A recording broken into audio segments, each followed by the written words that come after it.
Good evening, everybody. Zachary Crossman, Project Management and Assessment 3, 1308. Today we're asked to talk about the difference between web apps and native apps. Web apps use the internet. You download a shell to your device, and then from there the shell is populated from a server whenever you access the internet. Good thing is you have the most up-to-date version of the app every time you log into the app. Downside is if you're like me and you live way out in the middle of nowhere, you don't always have internet access without a Wi-Fi spot, and therefore the app doesn't work or isn't populated with the correct information if it's got a cached version.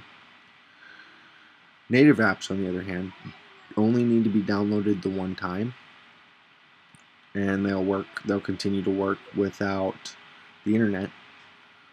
But it doesn't guarantee that you always have the most up-to-date version of the app, which a lot of things change very quickly in the world of mobile development, obviously. And then there's hybrid apps, which is kind of an in-between, depending on the app that you download or the company who creates it. Gives you a varying degree of whether you have more web-based or more native-based to your program. Another good thing about the web-based is it's a small chunk of space that it uses up because it's only the shell of the app. To where a native app is going to use bigger space because it's got to have somewhere to store all its information. I think it's pretty important that we learn web-based applications because